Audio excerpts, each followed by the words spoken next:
Welcome to the Therapist Uncut podcast, where off-the-clock therapists who happen to be friends share their uncensored thoughts about real life. Join us weekly in spreading positivity and making mental health relatable through casual conversation, inspirational stories, and real talk with friends who happen to be therapists. Please welcome your co-hosts, Nikki Young, Jolene Daly, and Alyssa Nahara. All right, everybody, welcome back to another episode of Therapist Uncut. Today we are talking about competing priorities, organization, time management, that type of thing. And I think I can sum up the whole episode by saying, if you figured it out, please let the three of us know. Yes, because we are basically, I'm going to speak for myself, I am basically all over the place. So I would love your input. And I think we established that I squirrel so hard. It's either I'm hyper-focused on one thing and the 100 other things going on, I have absolutely no awareness of them, or I'm squirreling. I have to say, I'm typically pretty good. I have gone downhill since March, and it continues to get worse and worse. So like the post that you put on, or somebody put on Therapist Uncut page that talks about 3 windows open, and something frozen, and where's the music coming from? Yeah, and you're clicking all over your computer because you can't figure it out and turn the noise off. Yeah. Because how do you establish a routine right now? How do you establish a schedule? There were some people that were able to start going back to work, and so they got their schedule going and stuff, and then all of a sudden, whoop, pivot, now you can't go to work again. So how do you have a schedule? I heard something the other day. Am I working from home or am I living at work? Wow, talk about perceptions. Okay. Yeah. There's so much going on. And I know for some people, I think we've talked about this in previous episodes, but we've been blessed to be able to continue with our profession and such. But I've gotten busier. I have so much more on my plate in the last several months than I did a year and a half ago, or a year ago, or 6 months ago. So there's been, I feel the listeners on that. Lots to keep track of, lots of competing obligations, to the point where I'm usually pretty good with, I'm with Jolene. I'm not usually incredibly on task like Jolene, but I am usually very go with the flow, easygoing, things roll off of me, but holy crap, the last couple months, I've been a stress case trying to figure out what to prioritize. Like I've approached Stacy and been like, okay, I need help. Like I need an outside perspective on, here's the 25 things that I need to do in the next 2 days. What looks like a priority to you? Because right now they all look equally important to me. And go for it. Time management. This is really good. I was just going to say we have pros cons lists for our pros cons list. Oh yeah. Literally, but that's where I was going. Literally start with a list. I am somebody who is all about lists. I have to write everything down. So in my prioritizing, I also have to give myself a deadline. X needs to be done by Tuesday or next week.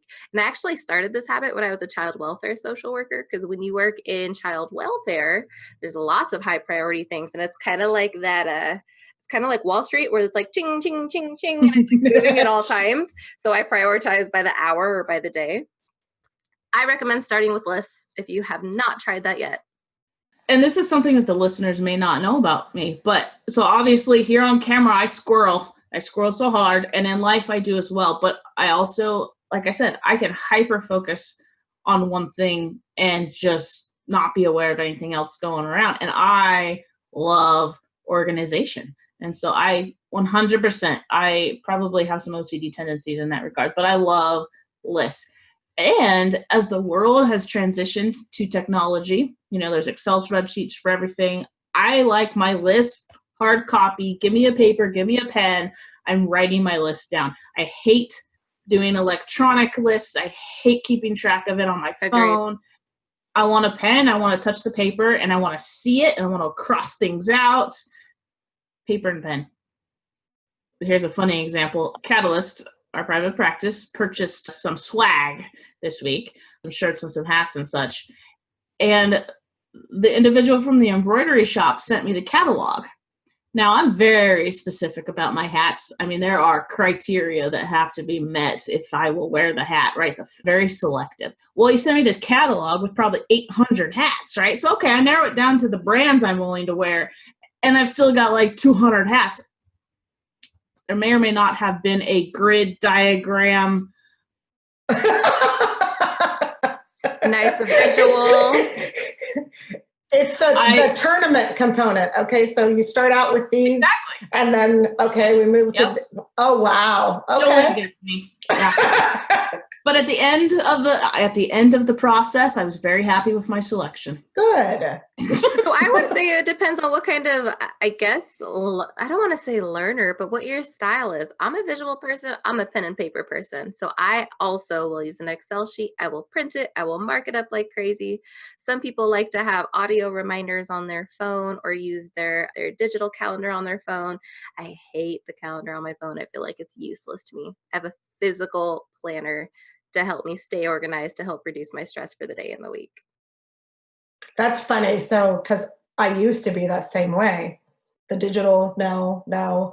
And over the course of the last probably year and a half, as I'm trying to get my life a little bit more organized so that when you're in private practice, you own your own business, that bleeds into your everyday life. So I've done a really good job about, okay, so I'm going to keep this life over here. And I have had to use electronic calendars in order to keep that life separate. That way I only have to open that when I'm at work rather than opening it when I'm trying to do my schedule for anything else. So I was for a while kind of combining both, and now I have completely separate systems for personal calendar and work calendar. That's a great example of having those work-life boundaries, though, especially for all of our listeners who are working from home and trying to figure out how to manage that. That's a super clear boundary. I don't do that. I have everything in my planner. It is all color coded because I think colors are beautiful and they bring me happiness. You take me to an office supply store, I'm like all about organizational stuff. I've got folders and pens, and I actually created during the shelter in place because I was feeling so incredibly, I don't even know what I was feeling. I was like, meh, for like a week. So I know I mentioned this before. I made myself do yoga for 30 days. I made myself eat better, but I also created my own planner that goes by 15-minute increments. And if you're listening, this could be a little overwhelming for you, but if you relate to me, it's going to be perfect. 15-minute increments, starts at 4 a.m. and ends at midnight. What? Because I only, when I'm at my optimal functioning, I only need 6 hours of sleep, which means I have, 18 hours? Is that what the math breaks down to? I have the entire rest of the day to do everything that needs to be done. And then everything is placed in blocks. And I have this block schedule. So for those of you who are listening and not watching, I'm feeling so excited just talking about it right now. I'm just going to kind of describe what we're seeing here. Alyssa's face is glowing. She's excited. So excited. And Jolene's face is just exactly how I feel. Her eyes are wide and she's like, I'm sorry. What? I would kill somebody. Literally, I believe I would literally end up killing somebody if I worked, say, 6 months and only got 6 hours of sleep. I couldn't do it. But that's for that. So style again, like you can. So if you are watching this video, you can see the difference. I am ready to like talk to anyone all day about why this process works for me. And I love it when I am using it, because when I fall off of it, then I'm like, dang, I feel like I'm wasting time. I feel like I'm not eating right. My stress levels go up. And then I realize, oh, it's because I stopped doing the things that actually got me there in the first place. Yeah, I forgot to plan my life out in 15-minute increments. It is in blocks. I am block schedule. Granted, I make time for work and then I make time for doing nothing. Get scheduled in. It's important. You bring up a really good point there. Actually, a couple of really good points that I want to address here. One, as human beings, what we tend to do is when we get more stressed out, when we get more anxious, we tend to try to kind of relax our schedule, thinking that we need more downtime, and that's not actually what we need. We need to have that scheduled 15-minute increments like Alyssa is doing. But then Alyssa also recognizes the fact that, okay, so if she's feeling like, well, I'm a little more stressed, I'm a little more irritable, then what is it that I'm not doing? And she's recognizing what it is that she's not doing, because that's what we need to do in order to feel a little bit better. I've had to start biking like every single morning, and I was only doing it 3 days a week. So we have to up those things in order to deal with stress. And it could be for certain individuals or personality types, you do need more, quote, downtime, but not just a, free for all. I'm not going to structure anything. Like, have your downtime if that's what you need, but have it planned or have it within an overall structure, I guess would be a good way to say it. And that's coming from somebody who is spontaneous. Part of where I get my reinvigoration is from, is that a word? Reinvigoration? Sure. I think I just made that up. We're going to go with it. I feel reinvigorated when there is spontaneity in my life. But you can do that from the platform of stability, routine, and structure. Yes, because that spontaneity, that is what brings me happiness too. But I will plan that. I can imagine. I'll plan it into my week.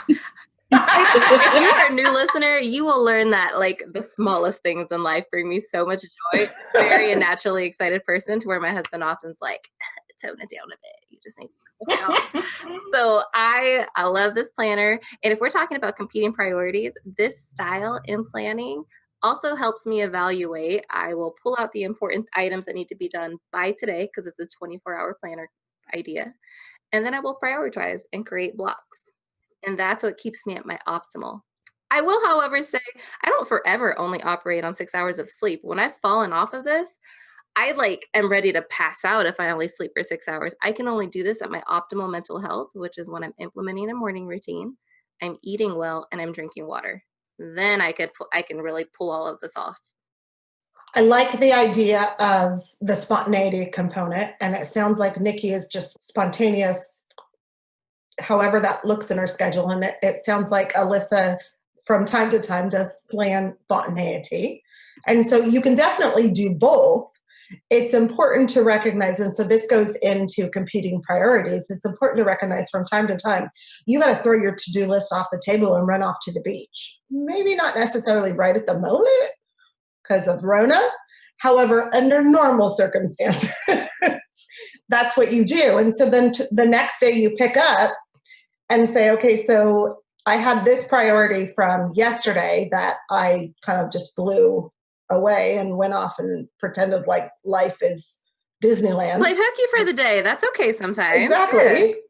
So priority number 2 that you had planned for this day, now you're picking up, you have to decide, does priority from the day before take precedent, or does the priority from today, is that more important?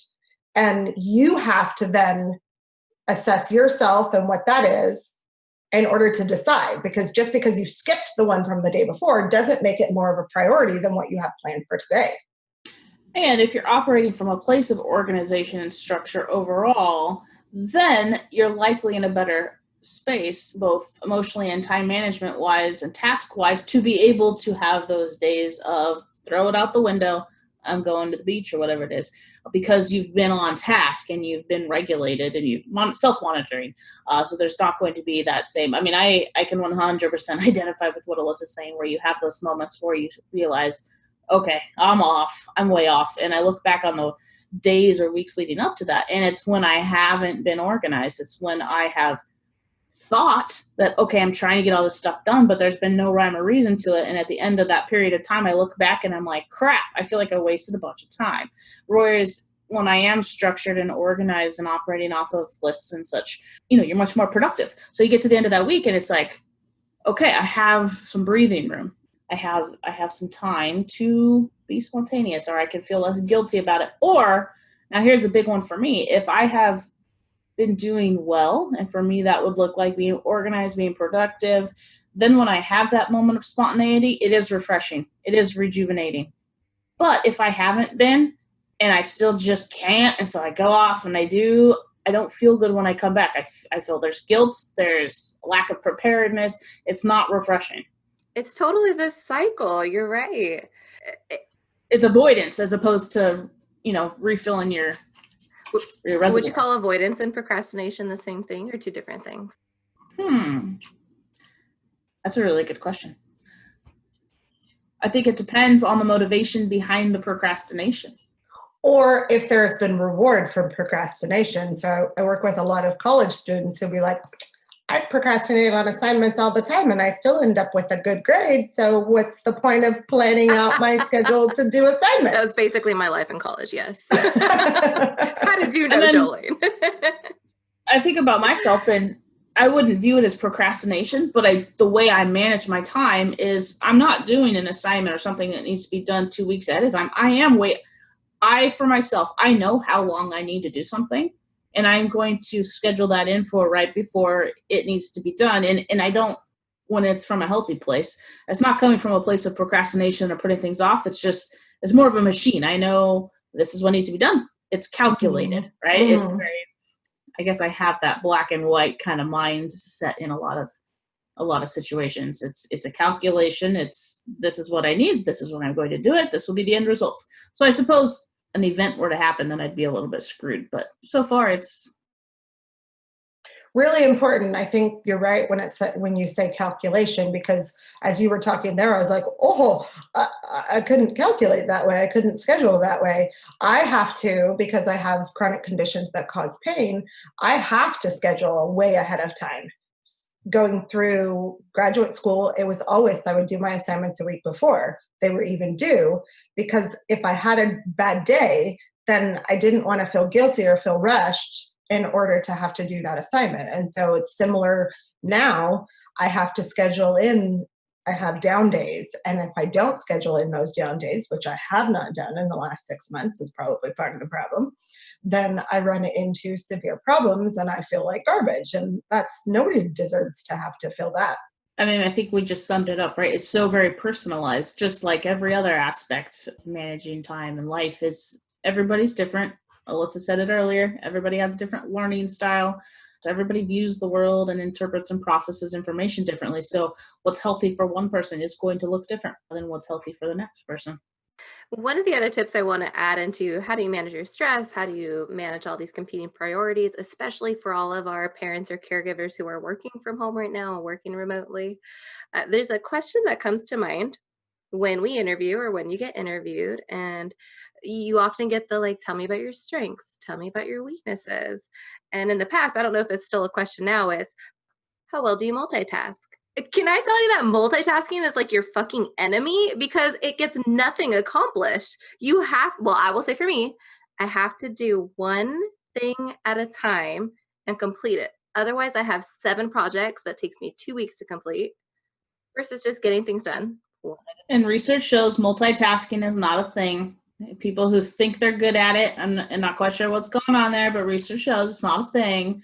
But one way that I have found to kind of, if you feel that pressure, because I am absolutely let me sit down and do one thing and do it well and finish it, and then I'll move on to the next thing. I'll do it well and finish it. However, especially within the last couple of months, having so many different projects going and so many just different massive life projects occurring, I have felt that pull to do multiple things. And so how I personally have addressed that is scheduling blocks of time. So I'm still not multitasking. I've got a 2.5 hour block in the morning, 8 to 10:30, whatever it might be, where I am working on this one thing. But then to satisfy this piece of me that feels like I should be addressing all of them, all right, so from 10:30 to 12, I am then working on project number 2. And typically that's not how I would operate. Typically it's day 1, I'm going to bust out all of this and then I'll move on to it once it's done.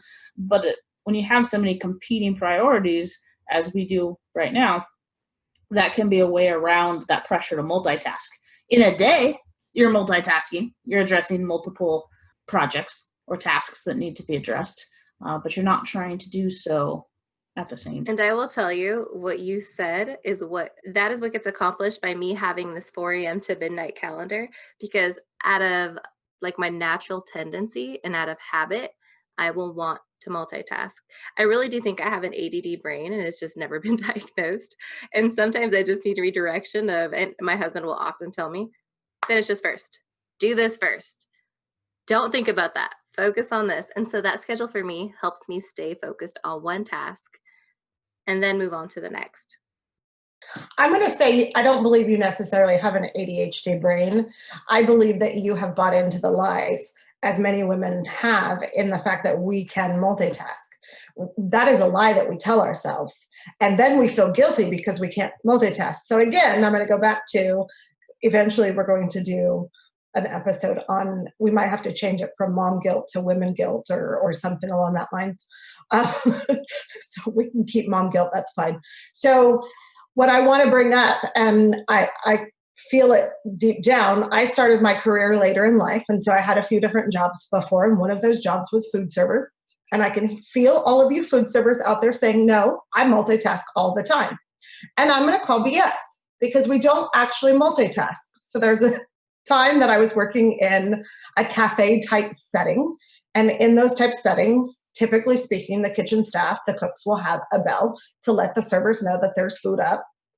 So maybe not necessarily now, because that was way back in another time. They might have electronic things to help people know that their food is up now. Oh, I gotcha.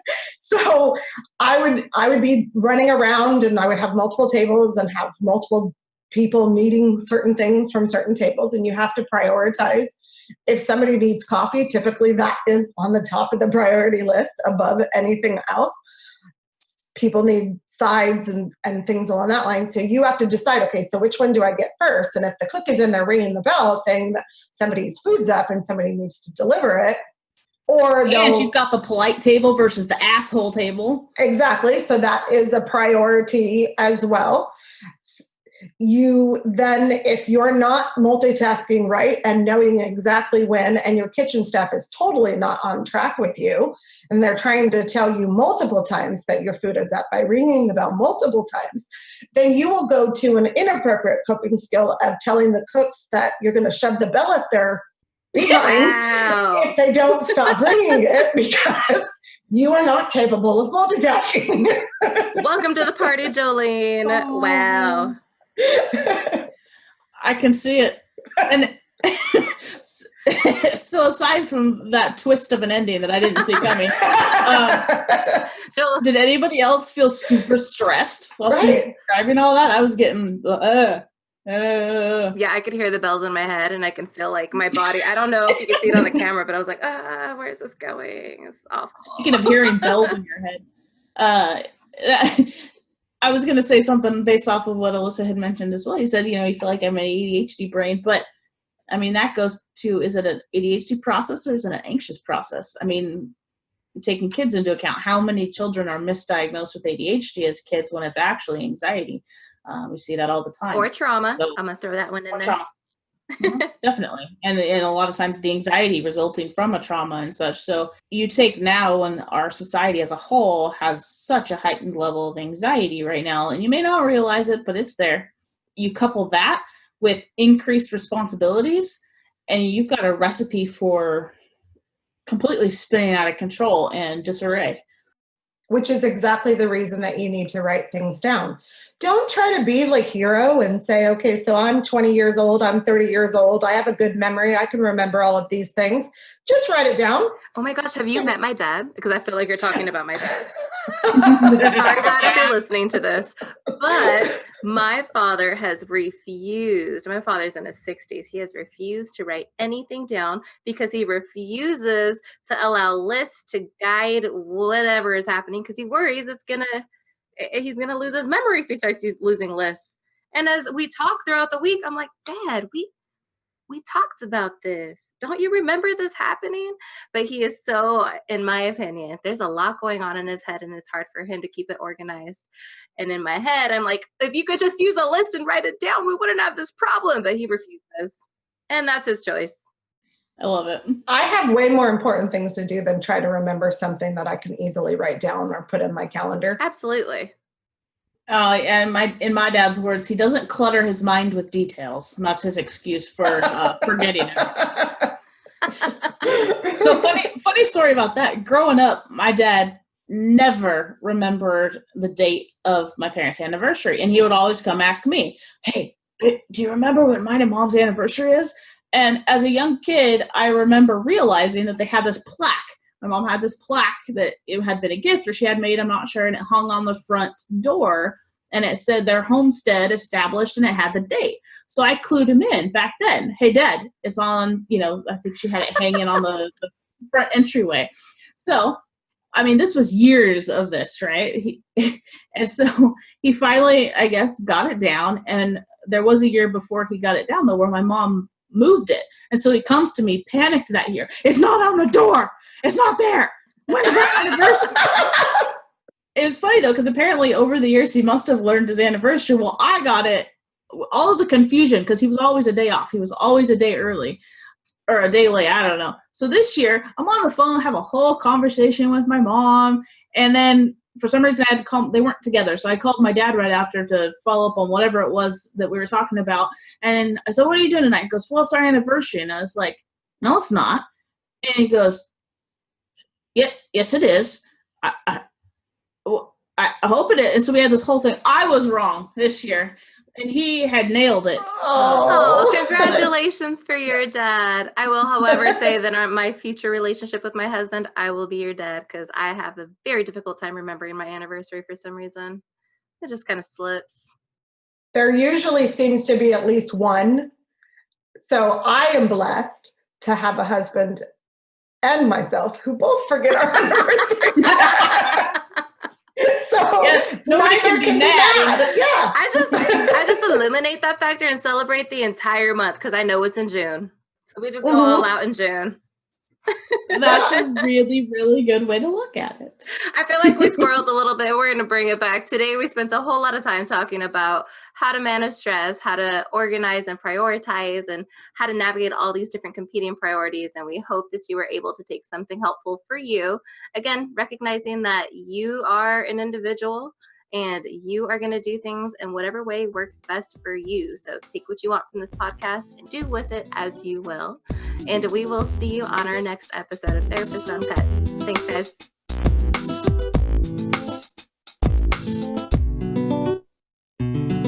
Thank you for joining Therapist Uncut, a production of AMP Smart Business. To learn more about Therapist Uncut and stay up on upcoming episodes, please subscribe and follow us on social media. As a reminder, although the Therapist Uncut co-hosts are licensed therapists, they are not your therapists. This podcast is not intended to substitute professional mental health counseling. If you need professional therapy, please contact your local provider or primary care provider. Thanks for listening, and we'll see you on the next episode of Therapist Uncut.